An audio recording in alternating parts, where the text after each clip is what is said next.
Voltamos com oportunidades. Nós estamos falando hoje sobre liderança e espiritualidade.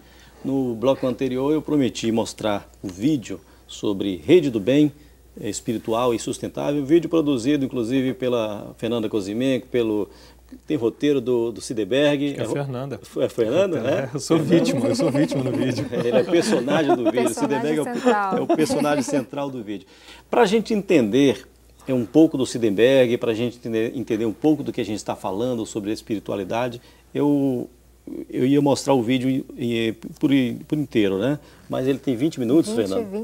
26 minutos. Aí o que eu fiz? Eu pedi permissão à Fernanda, ao Cideberg também, que é o personagem central do vídeo, para a gente condensar. Eu consegui condensar esse vídeo, a gente vai ver então o que ele tem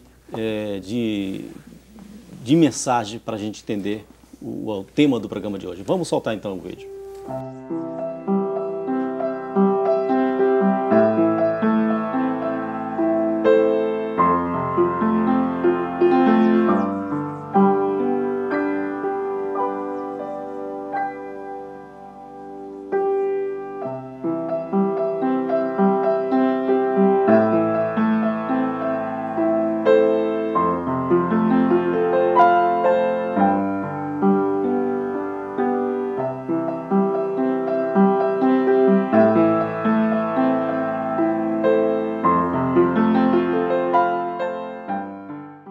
Resgatar a raiz emocional da responsabilidade de cada um, colocar o coração e a alma naquilo que se faz, tendo a metodologia, a tecnologia e a métrica como ferramentas indispensáveis, e o lucro como consequência natural e não um fim em si mesmo.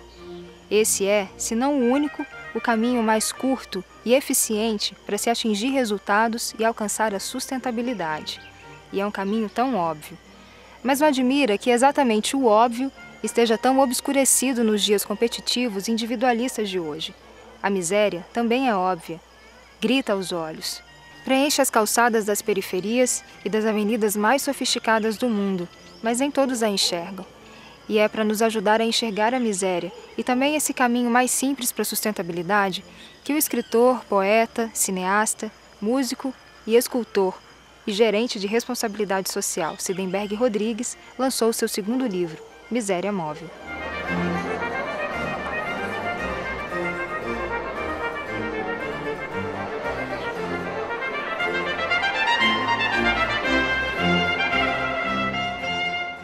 Quando você é profissional, ou executivo, ou dentro de uma área ministerial como a minha, por exemplo, nós temos que ter uma consciência bem nítida de transformar o mundo. Ele tem essa grande vantagem, o que ele transparece muito bem nesse livro que ele fez foi exatamente isso. Ele trazer para a gente, ele aguçar na gente esse olhar mais sensível para esse mundo que está tão difícil, que precisa tanto da gente e que nós não damos, às vezes, a devida atenção para minorar, né, as mazelas sociais.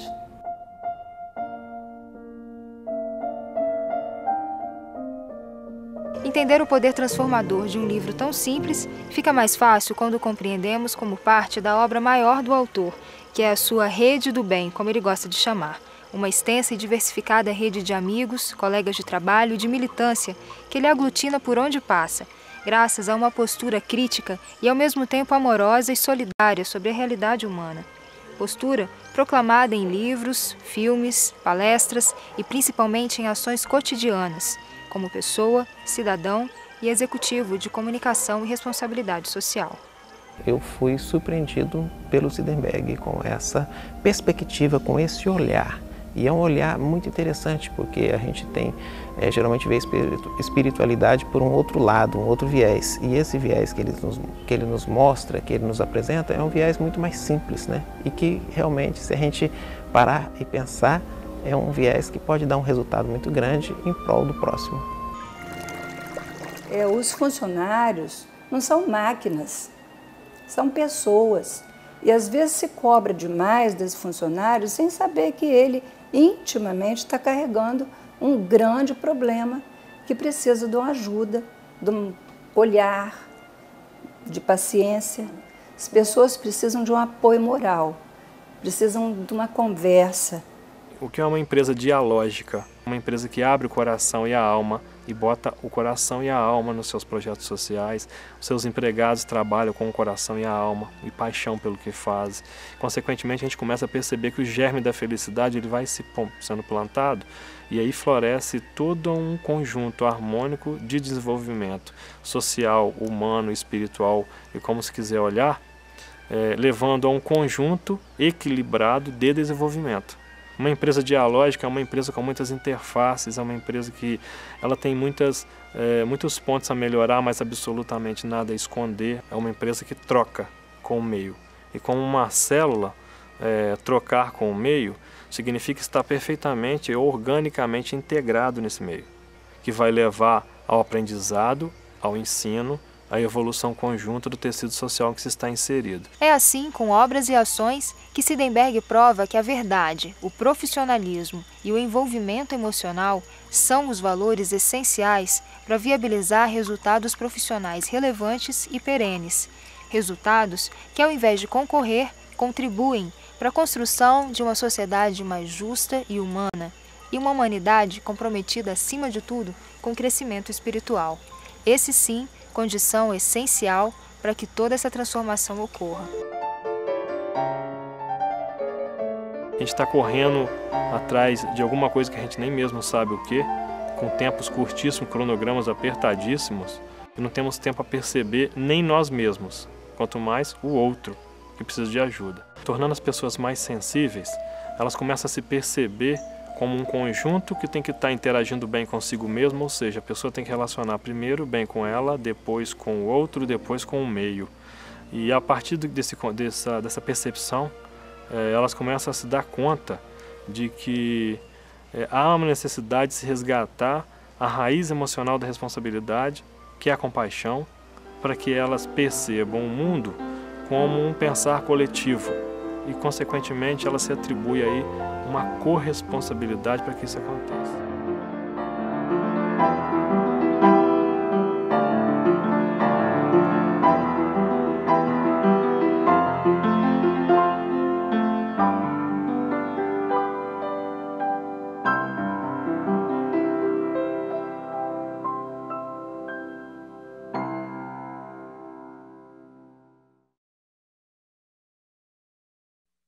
Muito bem. Parabéns, Fernanda. Parabéns aos quem apareceu ali, o Swedenborg. A Cristina Pupim apareceu, mas na minha edição ela ficou fora, né?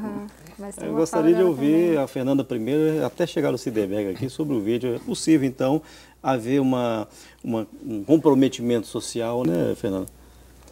Então, a minha história na área ambiental, e a gente chegou num entendimento de que a espiritualidade ela é fundamental para a sustentabilidade do planeta, né? E a gente foi buscando, mas como falar disso, né? A gente começou a pensar esse tema assim, é um tema que está se tornando cada vez mais popular, mas no primeiro momento as pessoas criam uma certa resistência, né? De falar de espiritualidade, parece que vai falar de religião, aí você cria uma certa resistência. Então, mas a gente está em busca de como colocar esse tema em pauta e desmistificando completamente essa questão de religião, que isso é mesmo cultura, né? E falar de uma coisa que todo mundo tem dentro de si, isso é natural do ser humano, que a Cristina está falando, acho que todo mundo falou disso de alguma forma, todo mundo, somos seres espirituais, né?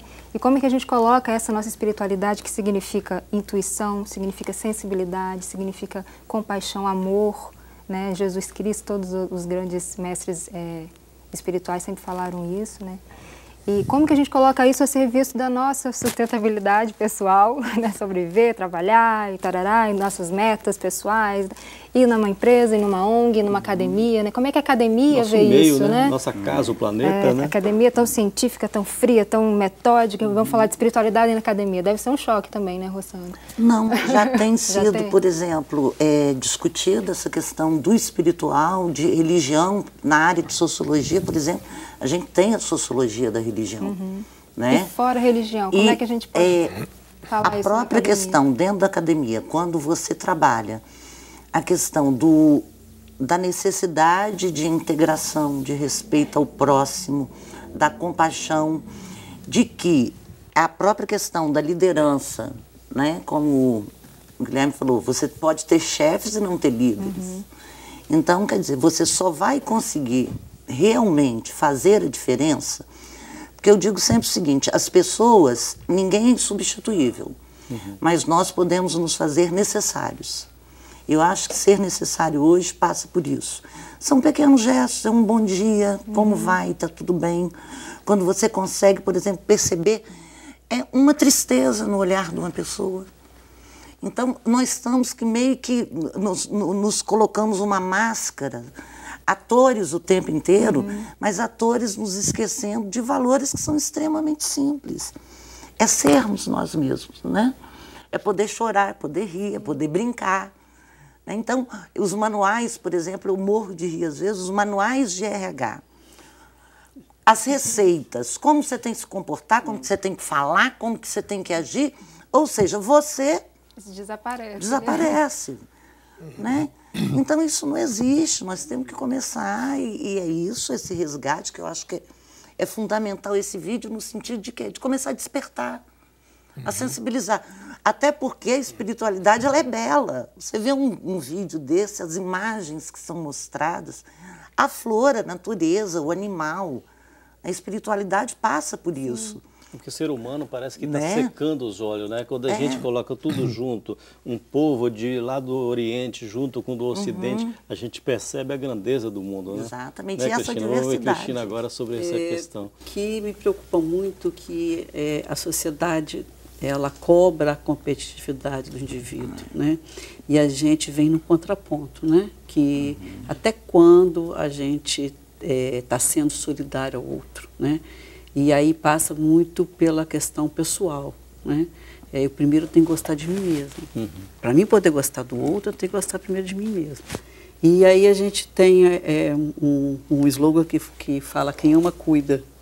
Então, primeiro eu tenho que me amar para cuidar de mim, depois eu cuidar do próximo, cuidar do meu bairro, da minha região. É o avião em pane, né? Lembra que a comissária ensina a gente a colocar a máscara depois, cuidar da criança? Então, a gente tem que se conscientizar disso e deixar isso fluir. Né? Às vezes a sociedade nos cobra, né? Esse padrão, homem não chora, não tem aquela história assim. E até que ponto hoje, por exemplo, estava assistindo o Jornal da Manhã e falava em regras como você se comportar para comer. Assim, então a vida está muito assim, não que a gente não tenha que ter limites, temos que ter limites sim numa sociedade, na sociedade que se convive, né? Porém, até que ponto a gente tem o prazer de estar se colocando enquanto indivíduo, né? Enquanto pessoa que somos, temos alma, né? A alma é a espiritualidade, é a parte essência, espiritual, né? Nossa, a essência. Então, eu acho que passa muito por aí. Então, eu acho que o trabalho que a gente faz enquanto terceiro setor, que trabalha essa sociedade para sair desse estado de conforto, né? E falar, pô, cara, você está aqui, você faz parte desse mundo.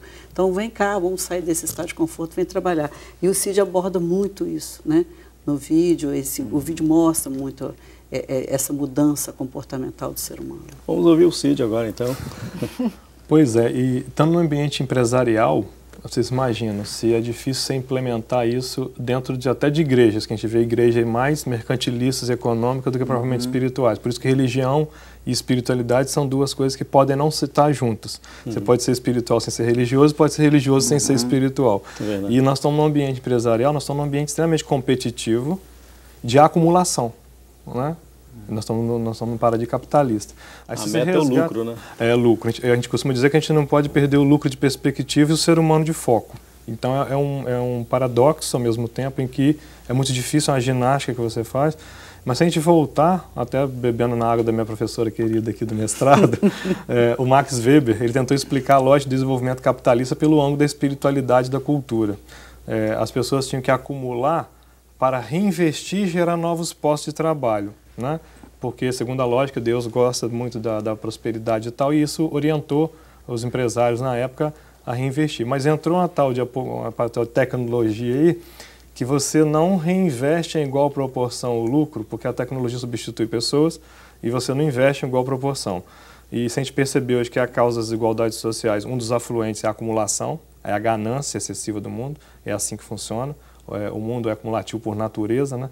Tem outras questões de consumo que a gente pode falar também, mas assim, a acumulação é um problema, o desequilíbrio econômico, e gera desigualdade social. Isso é inevitável, isso é ponto pacífico, né? Agora, quem está ditando essa regra, é o que a gente fala no vídeo, é um mercado. Porque se você não acumula para você crescer indefinidamente, você é engolido por outro. Porque crescer, você ganha em escala, você vende mais barato, você conquista mercado. Você está vendo países aí que eram países economicamente desconhecidos e de repente estão na pauta dos grandes jornais. Esse é um ponto desse mercado. Aí quem regula o mercado? Teria uma organização mundial forte para fazer essa regra para não se acumular tanto, porque tira daqui e descobre lá. Esse é um ponto. Segundo, é o consumo, né? Se a gente pensar, vamos pensar então no comunismo, a distribuição igualitária de bens. Hoje, com 7 bilhões de pessoas, estão 4 bilhões na base da pirâmide vivendo com menos de $1 por mês, que é triste, né? Isso. A gente fala de espiritualidade aqui, com necessidades básicas sem satisfazer ainda. Então, se a gente pensar em dar para as pessoas o mesmo conforto que tem uma classe média, porque toda classe média quer ter de 3 filhos, um carro para cada filho, um carro para o marido, um carro para a esposa, um apartamento para cada filho, ou seja, esse padrão realmente destrói o planeta. Mas se a gente pensar que a gente precisa não acumular e distribuir de forma razoável os bens, para que todo mundo tenha acesso pelo menos a saneamento básico, uma casa, comida, uma televisão ou uma coisa assim, numa escala menor, é possível pensar no mundo sustentável. Então a espiritualidade ela também sugere que nós dentro de empresa falemos desse tipo de coisa, porque não é uma coisa que desequilibra. Então incentivar as pessoas ao consumo consciente é uma coisa que ajuda, espiritualmente falando. Aí o vídeo fala, influência da personalidade no estilo de gestão. Porque se eu for um executivo castrador da Bolsa de Nova York, por exemplo, aquele cara que quer lucro a qualquer custo, quer ter o carro do ano, quer morar no apartamento X, eu não vou me preocupar nem com a equipe que está perto de mim, e nem com o que eles estão sentindo, que a gente percebeu aqui, a professora Rossane falou, acho que a Fernanda e a Cristina também. O sentimento é um componente importante. Então eu volto à sensibilidade do gestor. Por que gestor? Porque ele é de um para muitos, ele está liderando. E o estilo gerencial vai refletir diretamente na fluência daquela equipe. A impressão que a gente tem é que a sociedade está se fragmentando, né? E poucos ou alguns estão buscando o retorno do que era antes, né? Uma coisa mais equilibrada, né? Vou voltar com esse assunto aqui no próximo bloco, também pedindo um intervalo, mas no intervalo, daqui a pouco a gente volta com oportunidades. Até já!